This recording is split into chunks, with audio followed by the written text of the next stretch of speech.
இன்றைக்கு இந்த ஊடகவியலாளர் சந்திப்பு நடத்துவதன் பிரதானமான நோக்கம் யாழ்ப்பாணம், மன்னார், கிளிநொச்சி, வவுனியா, முல்லைத்தீவு ஆகிய வடக்கு மாகாண மாவட்டங்கள் அனைத்திலேயும் அரசாங்கம் வர்த்தமானி பிரசுரம் மூலமாக மக்களுடைய காணிகளை அரசுடைமையாக்குறதுக்கான நடவடிக்கை எடுத்திருப்பது எல்லாருக்கும் தெரிந்த விஷயம்.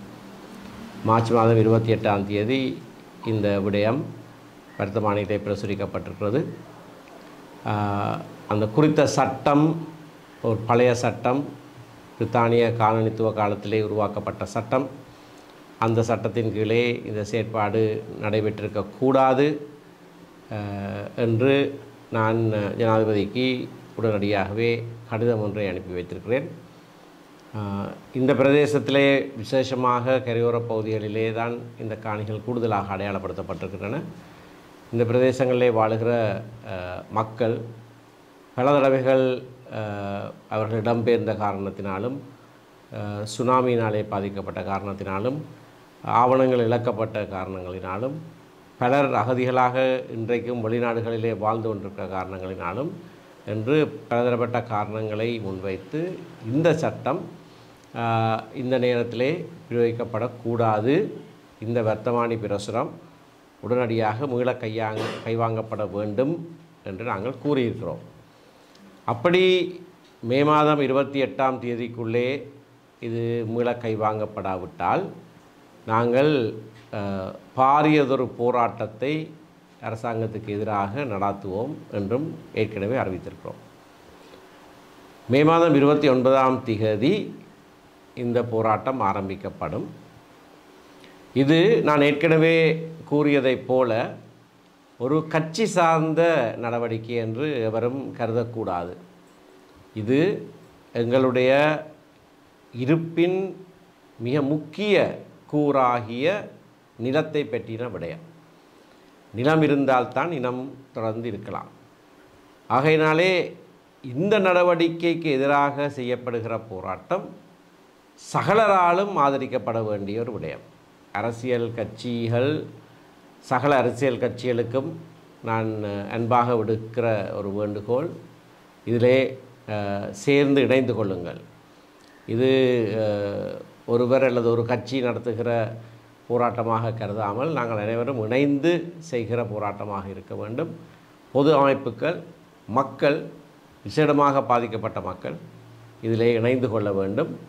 ஆகையினாலே அரசாங்கத்துக்கு கொடுக்கப்பட்ட காலக்கெடு இந்த மாதம் 28ஆம் தேதியோடு நிறைவடைகிற காரணத்தினாலே நாங்கள் 29ஆம் தேதியிலே இருந்து செய்யப்போகிற போராட்டம் சம்பந்தமான ஆயத்தங்களையும் செய்கிறோம். இது இந்த நாட்டை மட்டுமல்ல உலகத்தையே உழுக்கக்கூடிய ஒரு போராட்டமாக இருக்க வேண்டும். ஏனென்றால் இங்கே அரசாங்கம் இப்போ செய்ய நினைத்திருக்கிறது மிக மிக பாரதூரமான ஒரு விடயம். ஒரு வர்த்தமானி பிரசுரத்தின் மூலமாக எங்களுடைய ஆவணங்களை உறுதி செய்யும்படியாக கேட்டு அதை முடியாமல் போகிற போது அத்தனை நிலங்களும் அரசுடைமையாக்கப்படுகிறதுக்கான ஒரு நடவடிக்கை இது. ஆகையினாலே இது எவ்வளவு பாரதூரமானது என்பதை உணர்ந்து சகலரும் இந்த போராட்டத்திலே கலந்து கொள்ள வேண்டும் என்று மீண்டும் மீண்டும் அன்பாக நான் வேண்டுகோள் விடுக்கிறேன். இந்த உள்ளூராட்சி சபைகள் நாங்கள் இப்பொழுது நிறுவுவதற்கான நடவடிக்கைகள் நடந்து கொண்டிருக்கின்றன. இலங்கை தமிழரசு கட்சி எங்களுடைய அரசியல் குழு கூட்டத்துக்கு பிறகு ஒரு அறிவிப்பை வெளியிட்டிருந்தோம். அதாவது தமிழ் கட்சிகளோடு, தமிழ் முஸ்லீம் கட்சிகளோடு நாங்கள் பொது அளவிலே ஒரு இணக்கப்பாட்டை எய்தியிருக்கிறோம். எந்தெந்த சபைகளிலே எந்த கட்சிக்கு கூடுதலான ஆசனங்கள் இருக்கிறதோ அந்த சபைகளிலே அந்த கட்சி அப்படியாக நிர்வாகத்தை அமைப்பதற்கான ஆதரவை மற்ற கட்சிகள் வழங்க வேண்டும் என்பது எங்களுடைய கோரிக்கை. அது பெரும்பாலும் சாதகமாக மற்ற கட்சிகளால் ஏற்றுக்கொள்ளப்பட்டு வருகிறது. 2 பிரதான முஸ்லீம் கட்சிகளோடும் இந்த இணக்கப்பாடு நாங்கள் எழுதியிருக்கிறோம். ஆனால் ஒவ்வொரு சபையாக நாங்கள் இன்னும் பேசி சரியான தீர்மானங்களுக்கு வரவில்லை. ஆனால் பொதுவான ஒரு நிலைப்பாடாக இது ஏற்கப்பட்டிருக்கிறது. அதை போலவே ஜனநாயக தமிழ் தேசிய கூட்டணியோடும் சந்திப்புகள் நடைபெற்றிருக்கின்றன. இன்றைக்கு ஜனநாயக தமிழ் தேசிய கூட்டணி தலைவர்கள் 4 பேர் நல்லூரிலே என்னுடைய வீட்டுக்கு விஜயம் செய்திருக்கிறார்கள்.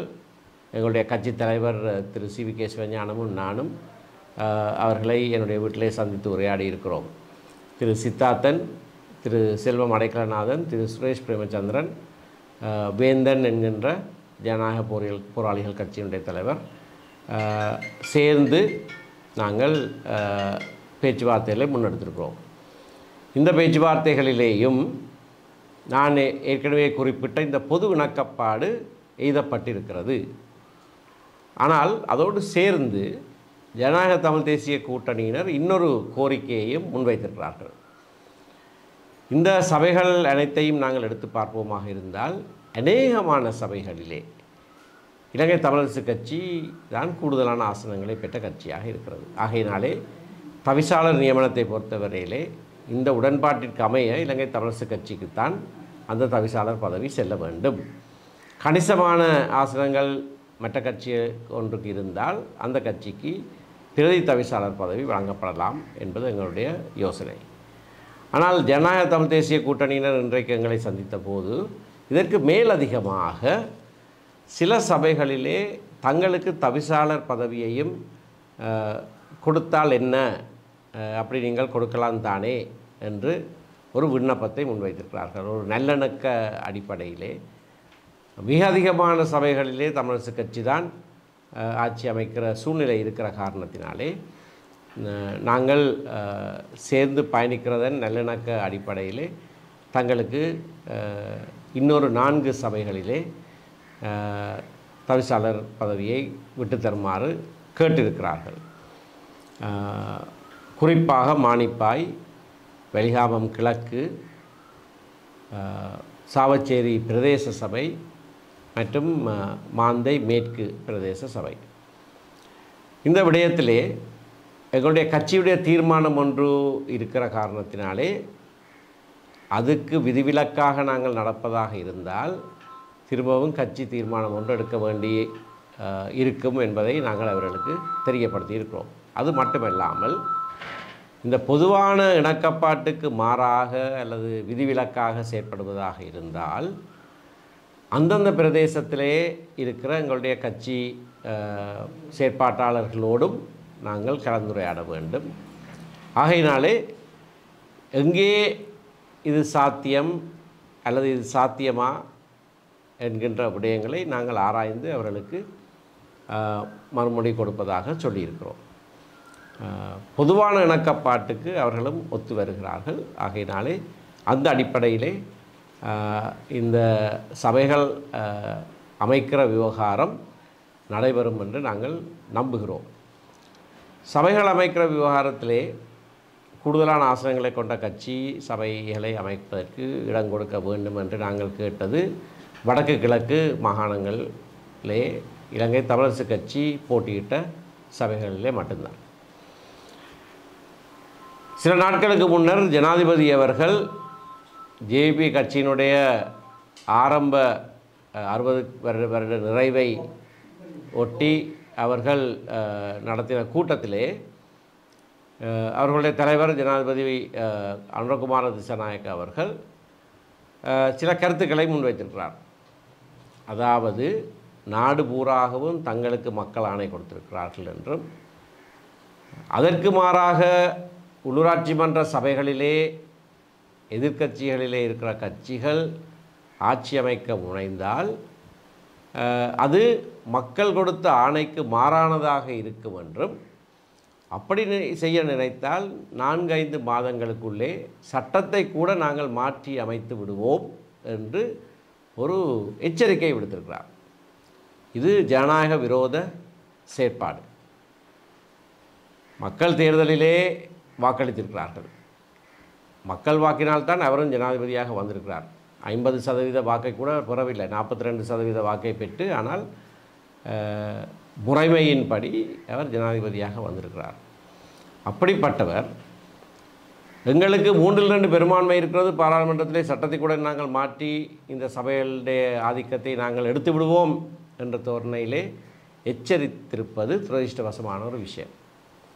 அதற்கு மேல் அதிகமாக 3/2 பெரும்பான்மையை சுட்டிக்காட்டின அவர் நிறைவேற்று அதிகாரமும் எங்களுடைய கையிலே இருக்கிறது என்பதை நீங்கள் மறந்துவிடக்கூடாது என்று மோசமான ஒரு எச்சரிக்கையையும் விடுத்திருக்கிறார். நிறைவேற்று அதிகாரத்தை அளிப்பதற்கென்றே பிறந்தவர்கள் தான் ஜேவிபியினர் என்று நாட்டு மக்கள் இவ்வளவு காலமும் நம்பிக்கொண்டிருந்தோம். அதுதான் அவர்களுடைய தாரக மந்திரமாக இருந்தது. எதை செய்தாலும் முதல்ல அதை தான் செய்ய வேணும். சென்ற பாராளுமன்ற கூட்டத்தில் கூட ஒரு தனிநபர் பேரணியை கொண்டு வந்து நிறைவேற்று அதிகார ஜனாதிபதி முறையை ஒழிப்பதற்கு அவர்கள் சட்டமூலம் ஒன்றை சமர்ப்பித்திருந்தார்கள். அப்படியானவர் தான் நிறைவேற்று அதிகார ஜனாதிபதியுடைய கதிரையிலே அமர்ந்த உடனே எச்சரிக்கை விடுக்கிறார். மறந்து விடாதீர்கள், என்னுடைய கையிலே தான் நிறைவேற்று அதிகாரமும் இருக்கிறது, 3/2 பெரும்பான்மையும் இருக்கிறது, நிறைவேற்று அதிகாரம் இருக்கிறது என்று எங்களை மிரட்டுகிறார். ஜனாதிபதியுடைய இந்த மிரட்டலுக்கு நாங்கள் பயந்து போவதில்லை. நாங்கள் ஜனநாயகவாதிகள், மக்கள் தீர்ப்புக்கு அமைவாக செயற்படுவோம். மக்கள் கொடுத்திருக்கிற தீர்ப்புக்கு அவரும் மதிப்பளிக்க வேண்டும். அவர் ஒரு காலத்திலே ஆயுதமேந்தி போராடினவர் என்று எல்லாம் எங்களுக்கு தெரியும். ஆனால் இன்றைக்கு தன்னை ஜனநாயகவாதியாக அவர் முன்னிறுத்தி செயற்படுகிறார் என்றால் அவர் இந்த பழைய நினைவுகளுக்கு திரும்பக்கூடாது. அவர் ஆயுதமேந்திய காலத்தை போல இப்போ செயற்படக்கூடாது. இப்போ மக்களை மிரட்டக்கூடாது. இப்போ அவர் மக்களை இப்படி மிரட்ட ஆரம்பித்தாராக இருந்தால் அவர் இன்னமும் பழைய நிலையிலே தான் இருக்கிறார் என்று தான் நாங்கள் தீர்மானிக்க வேண்டி வரும். ஆகவே உண்மையான ஜனநாயகவாதியாக தன்னை காட்டிக்கொள்ளுகிறவர் இப்படியான மிரட்டல்கள் முன்வைக்கக்கூடாது. மிரட்டல்களுக்கு பயந்து நாங்கள் சொல்வதென்று இல்லை, எந்த மிரட்டலுக்கு நாங்கள் பயப்பட போவதில்லை. ஆனால் இது அவர் தன்னுடைய சுயரூபத்தை இப்பொழுது திரும்ப வழிகாட்டுகிறாரோ என்று எண்ண தோன்றுகிற ஒரு செயற்பாடு. அதை பற்றி பேசுகிற போது யாழ்ப்பாணத்தையும் சொல்லுகிறார். யாழ்ப்பாணத்தில் எங்களுக்கு 10 ஆசனம் இருக்கிறது என்றால் தங்களுக்கு பெரும்பான்மையாக கூடுதலான ஆசனங்கள் இருக்கிற இடங்களை சொல்லி கொண்டு வந்து யாழ்ப்பாணத்திலையும் 10 ஆசனங்கள் இருக்கிறது என்று சொல்கிறார். அவர் சொல்லாமல் விட்டது யாழ்ப்பாண மாநகர சபையில் இருக்கிற ஆசனங்களுடைய எண்ணிக்கை 45. 45லே 10ஐ வைத்துக்கொண்டு ஏதோ தங்களுக்கு அங்கே பெரும்பான்மை இருப்பதை போல சொன்னால் அவர் ஒரு பட்டதாரி, அறிவியல் துறையிலே ஒரு பட்டதாரி. அறிவியல் துறையிலே பட்டதாரியாக இருக்கிறவர் கணிதமும் படித்திருக்கத்தானே வேணும். ஆனால் எண்ண தெரியாதவராக 45லே 10 பெரும்பான்மை என்பதை போல சொல்லுவதும் மிகவும் துரதிர்ஷ்டவசமான ஒரு விடயம். நாட்டினுடைய ஜனாதிபதி இப்படியாக நடந்து கொள்ளுவது எங்களுக்கு பெரும் ஏமாற்றத்தை அளிக்கிறது என்பதையும் இந்த விடயத்தில் நான் சொல்லி வைக்க விரும்புகிறேன். நேற்றைய தினம் ரணில் விக்ரமசிங்க அவர்கள் வந்து சபைகளிலே கூடி ஆட்சி அமைப்பது தொடர்பிலே பேசியிருக்கிறார். அது தொடர்பாக உங்களுக்கு அழைப்பு வந்திருக்கிறதா, இல்லை பேசுவதற்கு ஏதாவது கிடைக்கப்பட்டிருக்கிறதா? முன்னைய ஜனாதிபதி ரணில் விக்ரமசிங்க இதை குறித்து என்னோடு 2-3 தடவைகள் பேசியிருக்கிறார். நான் அந்த கூட்டங்கள் எதுக்கும் போகவில்லை, போக வேண்டிய தேவை இருக்கவில்லை. ஏனென்றால் வடகிழக்கு மாகாணங்களை பொறுத்த வரையிலே கூடுதலான ஆசனங்களை நாங்கள் பெற்றிருக்கிறோம். அங்கே நாங்கள் ஆட்சி அமைப்போம். ஆகையினாலே தெற்கிலே நடக்கிற இந்த விடயங்களிலே கலந்து கொள்ள வேண்டிய தேவை எனக்கு இருக்கவில்லை. நான் அவருக்கு அதை சொல்லியும் இருக்கிறேன். நாங்கள் ஒரு குறித்த கோட்பாட்டை முன்வைத்து அதன் அடிப்படையிலே நாங்கள் செயற்படுவோம். இது கட்சிக்குள்ளே தலைமைத்துவ போட்டி என்கிற சைதை வந்து ரணில் அவர்களை தலைவராக கொண்டு ஒரு நடவடிக்கையாக பார்க்கப்படுவதாக அதை பற்றி எங்களுக்கு எந்த விதமான கருத்தும் கிடையாது.